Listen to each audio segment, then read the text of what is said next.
This morning we're going to be in Mark chapter 7, and we're going to be following up on where we were last week. It's two parts to the same account, so even though we're going to be in verses 14 through 23, I want to begin by reading in verse 1, so just in case you weren't with us last week, you can see the whole account that we're in this morning in Mark chapter 7, beginning in verse 1. Now when the Pharisees gathered to him and some of the scribes who had come from Jerusalem, they saw that some of his disciples ate with hands that were defiled, that is, unwashed. For the Pharisees and the Jews do not eat unless they wash their hands properly, holding to the traditions of the elders. And when they come from the marketplace, they do not eat unless they wash. And there are many other traditions that they observe, such as the washings of cups and pots and copper vessels and dining couches. And the Pharisees and the scribes asked, "Why do your disciples not walk according to the tradition of the elders, but eat with defiled hands?" And he said to them, "Well did Isaiah prophesy of you hypocrites, as it's written. This people honors me with their lips, but their hearts are far from me. In vain do they worship me, teaching as doctrines the commandments of men. You leave the commandment of God and hold to the tradition of men." And he said to them, "You have a fine way of rejecting the commandment of God in order to establish your tradition. For Moses said, 'Honor your father and mother, and whoever reviles father or mother must surely die.' But you say, if a man tells his father or mother, whatever you would have gained from me is korban," that's given to God, "then you no longer permit him to do anything for his father or mother, thus making void the word of God by your traditions that you've handed down, and many such things you do." Verse 14. And he called the people to him again and said to them, Hear me, all of you, and understand, there is nothing outside of a person that by going into him can defile him, but that things that come out of a person are what defile him. And when he entered the house and left the people, his disciples asked him about the parable. And he said to them, Then are you also without understanding? Don't you see that whatever goes into a person from the outside cannot defile him, since it enters not his heart, but his stomach, and it's expelled? Thus he declared all foods clean. And he said, what comes out of a person is what defiles him. For from within, out of the heart of man, come evil thoughts, sexual immorality, theft, murder, adultery, coveting, wickedness, deceit, sensuality, envy, slander, pride, foolishness. All these things come from within, and they defile a person. Just think about it. What's the greatest problem in our world today? And if you're a news junkie, you could probably just start listing them off. Right? What's the greatest problem in our world today? And if we could solve just one problem, which one would you pick? I mean, would it be world peace? Would it be world hunger? Would it be human trafficking? Would it be racial equality, political reform, education reform? Or would it be doctrinal purity? I mean, that's just a handful. What problem? Well, over a century ago, the British journalist G.K. Chesterton allegedly responded to a local newspaper's question, "What's wrong with the world today?" And the note simply read, "Dear sirs, I am. Sincerely yours, G.K. Chesterton." I am. Now, while historians disagree if Chesterton actually wrote the letter, that there's something acutely insightful about its content. See, we are conditioned from our childhood to believe, or at least behave like, our greatest challenges to happiness in life and holiness in life are completely external to us. Listen to anybody talk. Every problem in my life is something from the outside. When according to Jesus in the text today, our greatest barrier to personal happiness, our greatest barrier to personal holiness, is something inside of us. Something inside.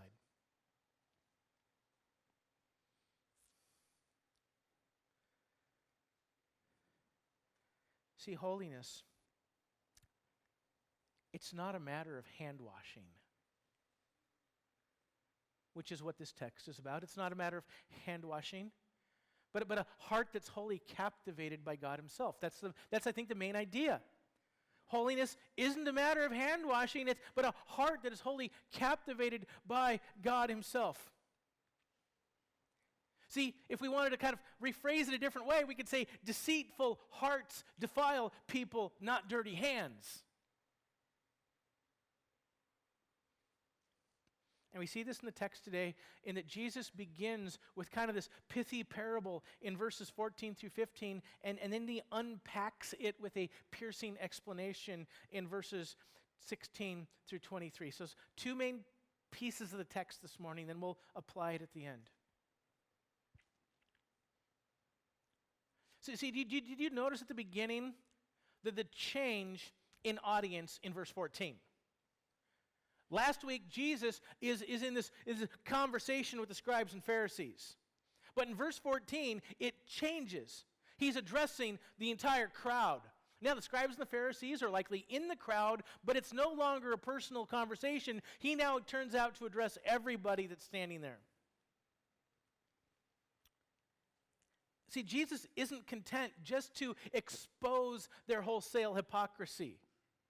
He wants to expose the true source of their religious blindness. And he does this by utterly rejecting the proposition that anyone can be defiled by unclean hands and unclean food. See, Jesus doesn't just differ with the Pharisees in small details. It's not just little details that are the problem. He rejects their entire approach to God's law, which means he rejects their entire approach to what it means to live a life that's right with God.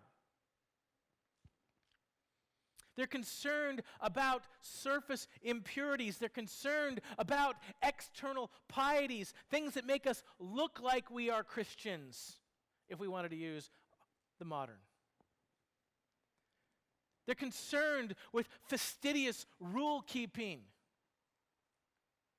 But Jesus, on the other hand, is concerned with the kind of internal impurity that cannot be washed away by some simple hand washing.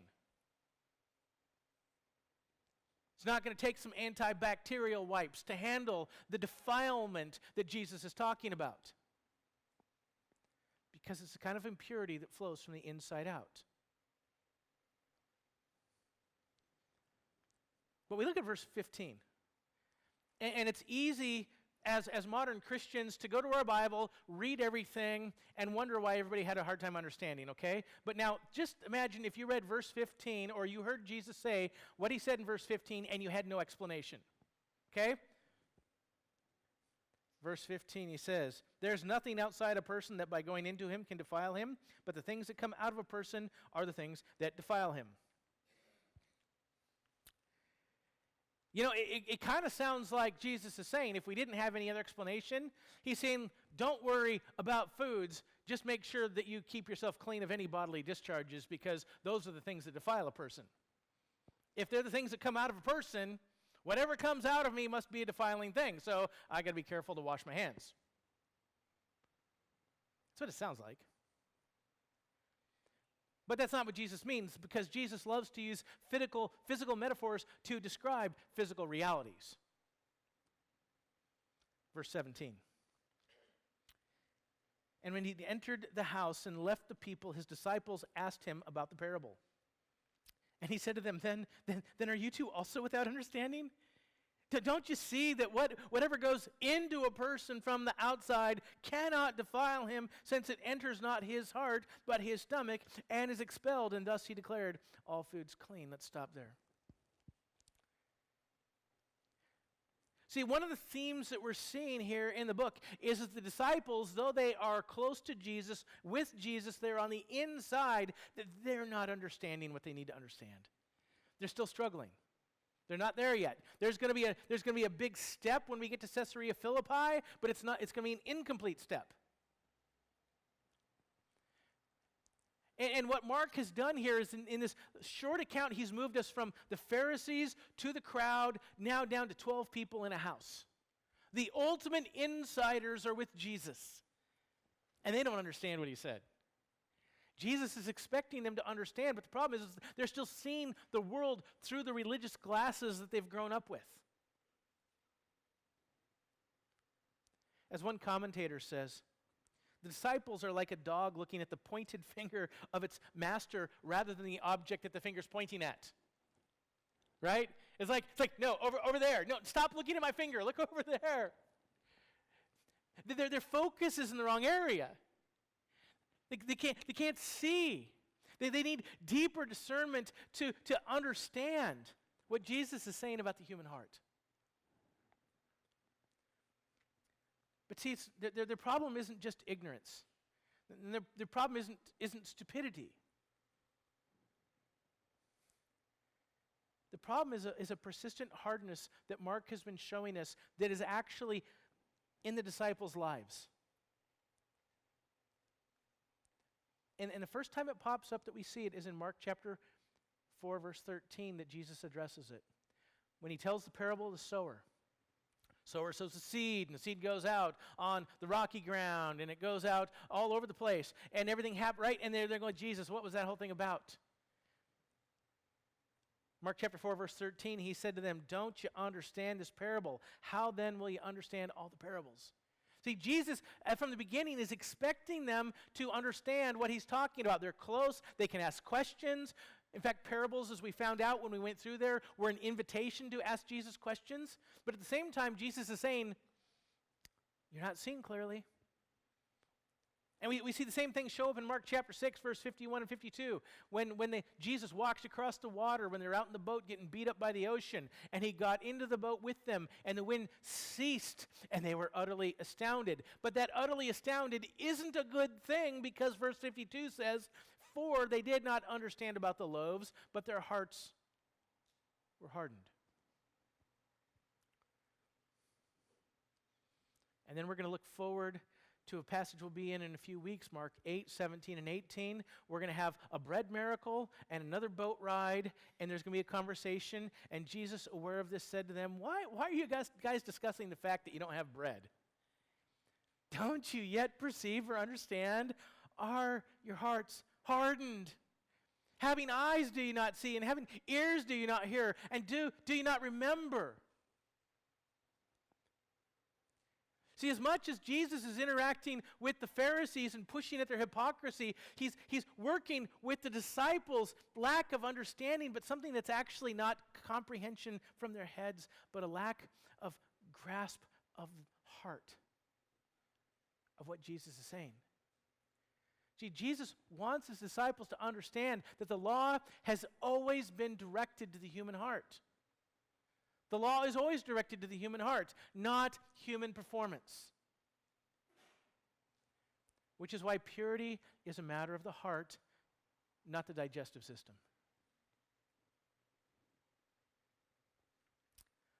So let's follow Jesus' logic in verses 18 and 19. What's the assertion? Food cannot defile. Now, if you've traveled overseas, you might disagree with me. I know what amoebic dysentery is, and it's not fun. Okay, that's not what he's talking about. Right here, we're talking about a relationship with God. We're not talking about illness. We're talking about holiness. So food cannot defile. What's the reason that Jesus gives? Food never comes in contact with your heart. Rather, it enters the body, it passes through the stomach, and it is eventually expelled. In fact, our translators have glossed over a little bit here. The literal Greek here is it goes out into the latrine. Okay? So he's saying that's the full cycle of our food. And that's why it doesn't defile. It comes in and it goes out, but it never impacts the heart. See, Jesus is saying everybody's focused on the wrong organ. In his culture, the Pharisees and the Sadducees and the scribes, they're focused on the wrong organ. See, there's a massive difference between the human heart and the human stomach. And when Jesus is talking about the heart, he's not talking about the muscle that pumps blood through our body, right? He's talking about the very root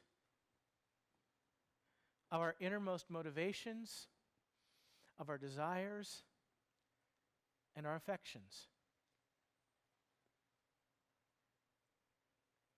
When the Bible talks about our heart, it's talking about what's really driving us on the inside. What are the things that I hold to be true? What are the things that I believe? And what do I value? Those will always come out in my behavior. Verse 20. And he said to them, what comes out of a person is what defiles him. For from within, out of the heart of man, come evil thoughts, sexual immorality, theft, murder, adultery, coveting, wickedness, deceit, sensuality, envy, slander, pride, and foolishness. All these evil things come from within, and they defile a person.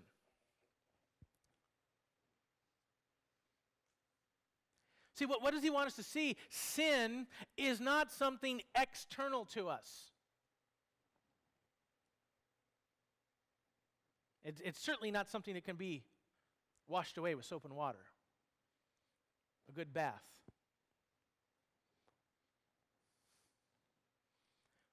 Jesus is highlighting something very important here. Contrary to our culture's popular belief, humans are not naturally good people who accidentally do bad things. That's not what humans are. We don't just stumble into sin. No, sin is something that actually it flows out of us. We really don't need anybody's help to be sinners. We do a pretty good job all by ourselves. See, humans sin because we're sinners to our core. And our sin, according to Jesus here, is nothing more than the external manifestation of pre-existing internal dispositions. Just chew on that for a minute. The sin that comes out of my life is simply the external manifestation of pre-existing internal dispositions. Something that's already there and it's finding its way out to act.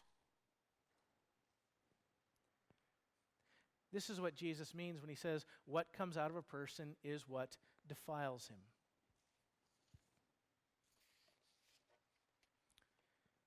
See, when we understand that the heart is the source of evil, we understand that evil has upstream and downstream dimensions. I mean, we live here around the Olympic Mountains. We know what it's like to see a snowpack melt and come down in rivers. We know upstream and downstream. But he's saying that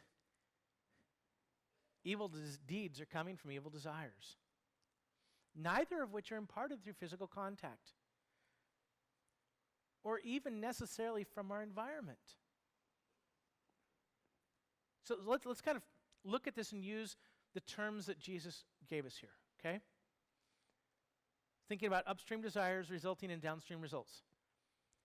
Jesus kind of breaks this into two pieces. He breaks it into kind of evil deeds and evil desires. If we think of the evil deeds, we have sexual immorality, theft, murder, adultery, slander. We have the evil desires. We have covetousness, wickedness, deceitfulness, sensuality, envy, pride, and foolishness. So we have things that are actually being done, and we have things that are being thought about, things that are on the inside of us, okay? So let's just take Jesus' category here, sexual immorality and adultery. What do? They reveal a heart that's overflowing with covetousness, sensuality, covetous sensuality. There's something going on the inside. If we thought it was repulsive, it wouldn't be attractive. I've said it before, and I believe this according to God's word, that no one randomly stumbles into an affair or a one-night stand. It's not just a oops, slip accident. It's because sexual sin, when people that fall into sexual sin are presented with an opportunity to fulfill pre-existing desires and fantasies. An opportunity is presented to act out on something that's already of value. A value they would never admit or share, but it's a value.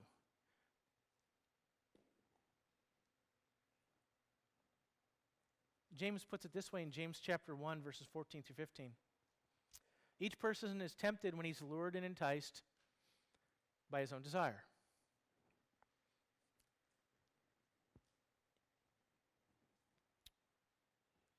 You notice the things that it doesn't say?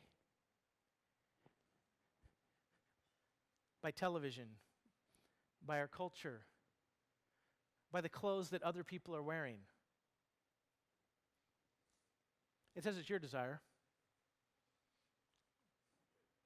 And he says when desire has conceived, it gives birth to sin, and when sin it is fully grown, it gives birth to death. I mean, if we think about the process of babies being conceived, and then for 9 months they're in their mother's womb, there comes a time when it's physically impossible for baby to stay inside anymore, right? It's like they need to be born and come into this world, but there's a process whereby our desires and really feeding those desires, what are we doing? There's something that's being created, and it's growing and it's growing and it's growing, and there's a place where it finally has to come out into action. That's where sin comes from. It's something inside. And I won't go far on this, but I mean, even non-Christian therapists are familiar with this kind of pattern. They wouldn't call it sin, but they're familiar with this kind of pattern of preconditioning and feeding desires that produces what they would call unacceptable behavior. They have different terms, but they understand how it works. How do we think about slander for a minute? Something that's maybe a little closer to everyday life. What does slander reveal? It reveals a heart that is full of, using Jesus' words, deceit and envy and wicked pride. See, what was with the slander? What's that coming out of? It's because deep down inside, what do we believe? We believe that somebody, that we deserve, on one hand, we deserve greater respect. We believe people to look up to us. We believe we deserve something we're not getting. And at the same time, we believe that the other person deserves a harsh reprimand. They need to be outed. They need to be exposed for their behavior, for their unwillingness to bow down to the idol of my pride. There can be other reasons, but that's just one way that slander comes out. But it's because I'm choosing to respond to it in a certain way. In fact, it's those kind of desires, which is why we as human beings, and even Christians in the Church of God, are constantly driven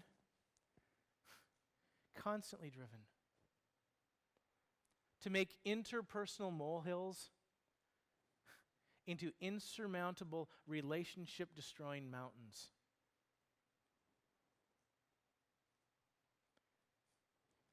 We take the smallest things, insignificant things, that we are willing to blow up relationships and divide churches over our petty differences. James 4, 1 through 2. What causes fights and quarrels among you? People are idiots. No, that's not what James says. What causes fights and quarrels among you? Is it not this, that your passions, your desires, your passions are at war within you? It's not the pressure on the outside, it's the passions on the inside. You desire and you don't have, so you murder. You covet and you can't obtain, so you fight and you quarrel.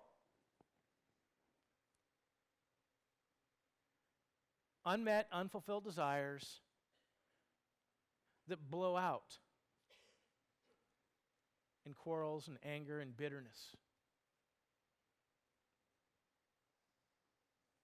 See, James here wants us to see that relational discord is not simply the result of other people's behavior and their personality quirks,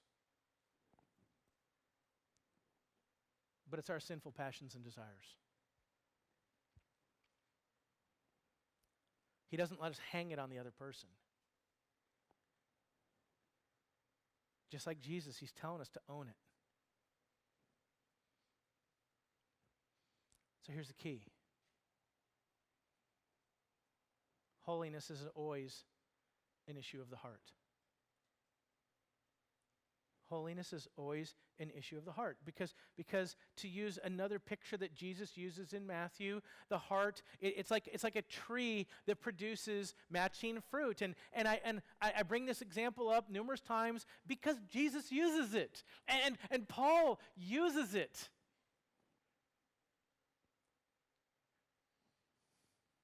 See, sinful desires produce sinful behavior, and God-honoring desires, a heart that's been transformed by God, produces God-honoring behavior. Matthew 7:14-20, Jesus says, "Beware of false prophets who come into you in sheep's clothing, but are inwardly ravenous wolves. You're going to recognize them by their fruits. Are grapes gathered from thorn bushes or figs from thistles?" And the answer is obviously no. I mean, do we pick raspberries off nettles? No. Do we pick peaches off poison ivy? No. So, every healthy tree bears good fruit, but the diseased tree bears bad fruit. A healthy tree cannot bear bad fruit, nor can a diseased tree bear good fruit. Every tree that does not bear good fruit, in the end, is cut down and thrown into the fire. You will thus recognize them by their fruits. What kind of fruits show up in a life that has been transformed by the gospel? Paul tells us in Galatians, right? Fruit of the Spirit. Same imagery. Fruit of the Spirit is love, joy, and peace, and patience, kindness, goodness, faithfulness, gentleness, self-control. That's what the Spirit produces. He doesn't produce that other stuff. We're given the contrast for a reason. To assess what's going on, to ask good questions. Because sometimes we can be focused on the outside so much and walking by a list of rules that we're actually cultivating a heart of unbelief. See, the conflict between Jesus and the scribes and the Pharisees, it's not tradition. And it's not just legalism. See, it's that their obsession with external purity was nothing more than a religious facade to conceal hearts that didn't delight in God. That was what Jesus told them last week, using Isaiah's prophecy. You honor me with your lips, but your hearts are far from me. Your worship is worthless. That's what he wants them to understand.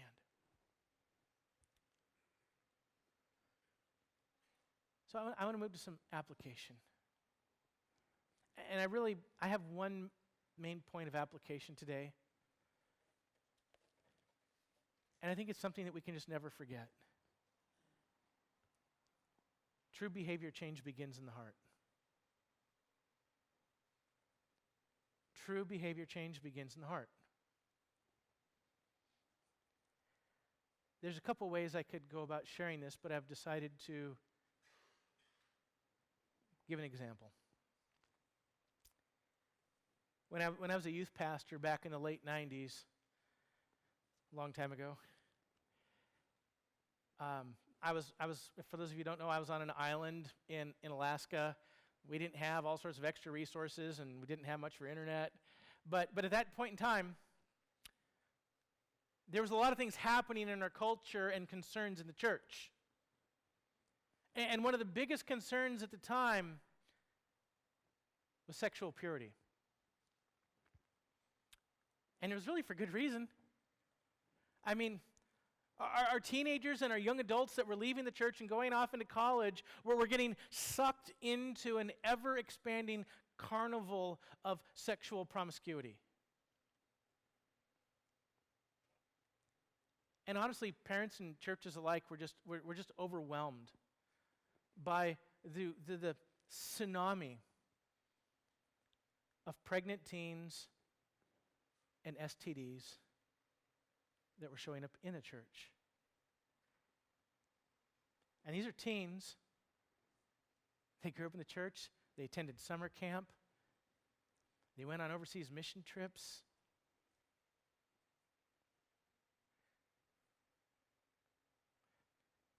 And as churches and leaders wrestled with this in the States, a few leaders and ministries began to offer a solution.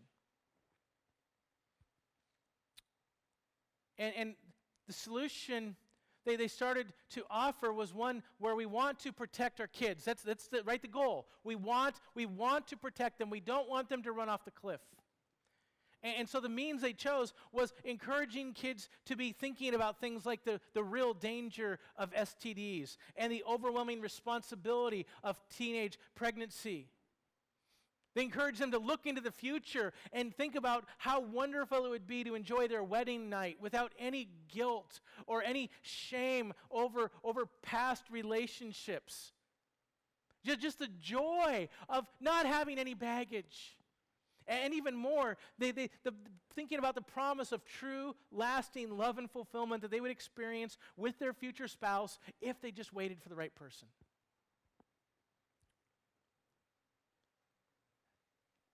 Those are all good.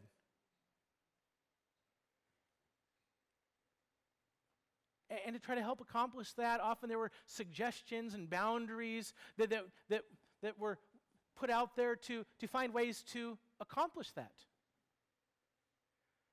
How do you think about dating? How do we think about how far we go when we date? What do we do? What do we not do?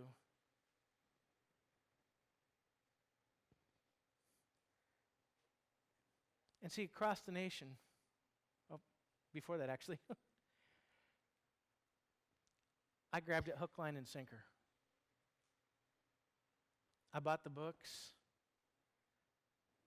I worked with my teens. I mean, we had retreats where we talked about this kind of stuff.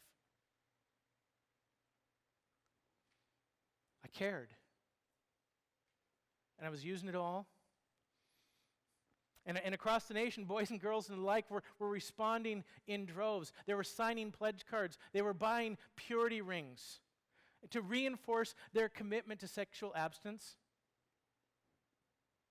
But for many, their newfound resolve just evaporated in the heat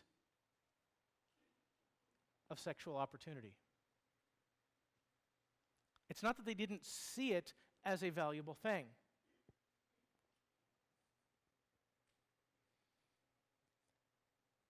And in the end, it left many to wonder if they had really just ruined their entire life. Because especially at that time, that was probably the main thing we were talking about.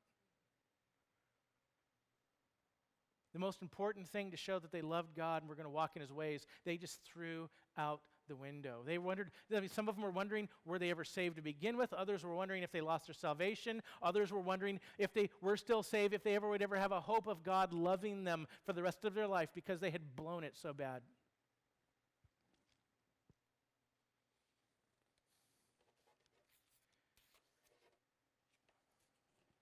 But what did these kids need? They didn't just need information. They didn't just need a helpful list of rules. And everything that we gave them was for their good. We weren't trying to create Pharisees. We weren't trying to be hypocrites. They didn't need good advice about avoiding sin. They needed the gospel. Let me talk about that two ways. Because in all of our youth groups, we had kids who were saved and kids who weren't saved, right? See, some of these kids that we're talking about all the sexual purity stuff with had never come to faith in Jesus Christ to begin with.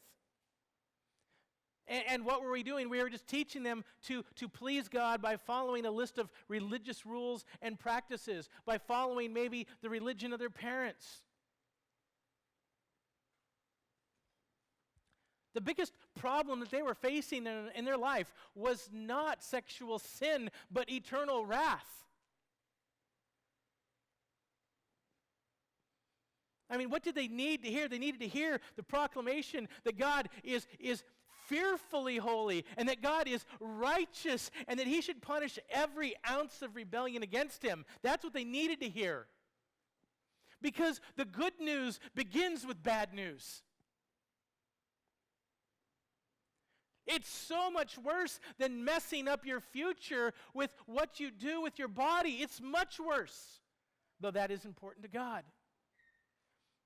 They needed to know that God, in his love, sent his one and only Son to die for them when they were active rebels who hated his every command. We're not trying to take rebels and cause them to obey God by just trying really hard. They need to know that God died for them when they were loveless, when they were active enemies against him. And that this loving God, what does he do? What does he do when men and women, when boys and girls come to faith in him? He adopts wretched sinners as his holy sons and daughters when they repent and believe in Jesus Christ. They're made his. We're not just simply brought into this big thing called church. We are true sons and daughters of God himself. Jesus is our only hope of a right relationship with God. That is the thing that they needed to hear first.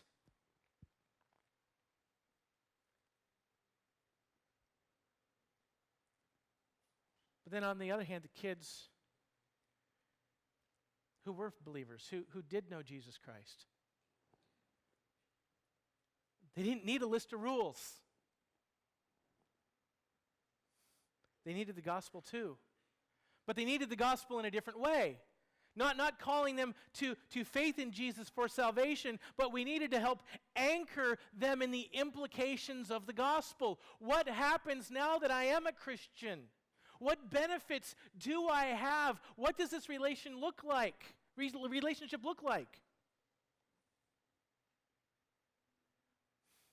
What comes to a believer as a result of their belief? See, what they needed to know was that God not only saved them from their sin, but empowers them to live a joy-filled life of obedience, not a white-knuckled life of where you're just trying to hold on and hold back all your passions. And so many times we fail as a church when we teach people that you just got to keep holding on and struggling in your own power, and it's not about how strong you are to avoid sin. You've been indwelt by the power of the Holy Spirit. He's the one who works within you and wills within you to do God's will. The very thing that you can't do, and most of the time that you don't want to do, are the things that he causes to come out of your life. They needed to know that God never abandons his children when they fall into sin. We have good parents we've grown up with, and some of you have had bad parents you've grown up with, and so many times our experience of bad parenthood is we kind of put it on God, and we expect God to treat us like our parents would have treated us. But that's not God. He doesn't abandon his kids when they fall into sin. Yes, in this life, we face many physical, real consequences from our sin. We can't escape those things. They happen, but God doesn't abandon us. Nothing can separate God's children from his love for them in Jesus Christ. Nothing. They needed to know that. Most of all, they needed to know that holiness is not a lifelong process of saying no to pleasure. I think too many Christians, and maybe you're even here today, that you think that holiness is a matter of saying no to everything that is fun and glorious and enjoyable in this life. That's not what the Bible says. Not at all. Holiness is a pursuit, a lifelong pursuit of ever-increasing joy in Jesus Christ. Because as we grow in our love and knowledge for Jesus Christ, we begin to understand that sin is sin for a reason, that the pleasures that sin promises are lies. Is there pleasure in it? Yes, it's a moment and it evaporates into dust and it always wants more and it's never going to let go and it always wants to push you further and further in, promising more and more but never delivering.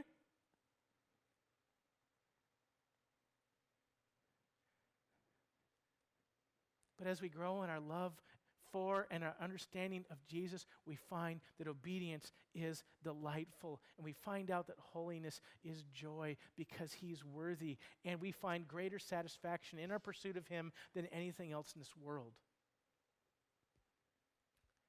That's what our kids needed to know.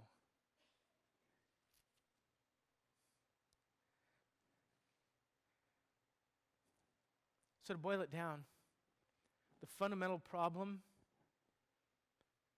with these well-meaning youth ministries, or these ministries and the youth ministry that I was leading at the time, is that we were focused on external behaviors without ever addressing the desires of their heart.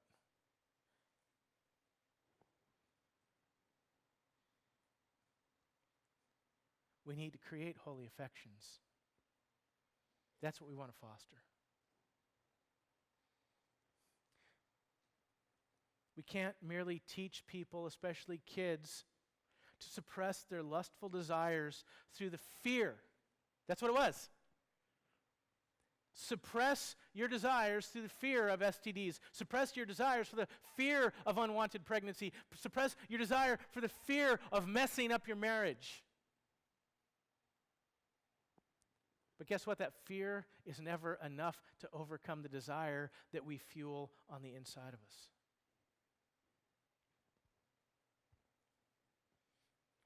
They need something better.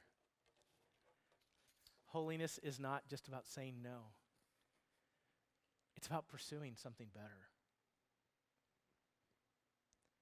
So I want to end with an exhortation and two questions. Exhortation is really directed initially mainly towards towards parents and grandparents and pastors. I just want to caution you, make sure that you're not attempting to curb your child's or your grandchild's behavior without addressing their heart. It's so easy to focus on changing behavior. We can put all sorts of rules and punishments in where they can change the behavior, and still on the inside they are rebelling with every ounce of their being, though on the outside they look like they're walking in obedience.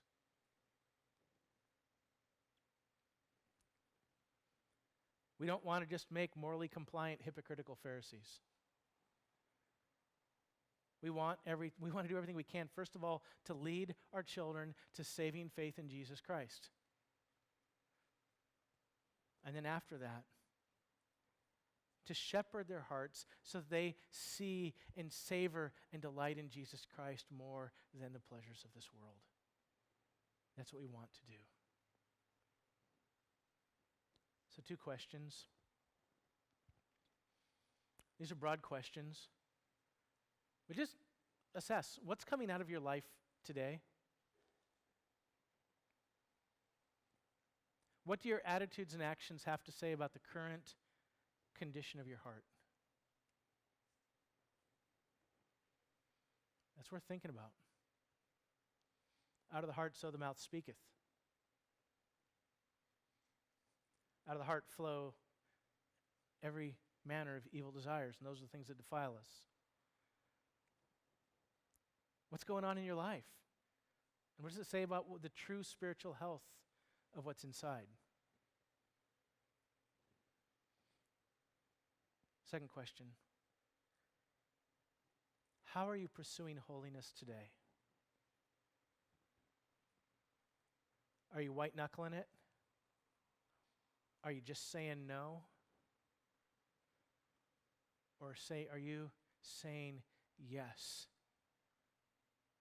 to something far greater? Let's close in a word of prayer.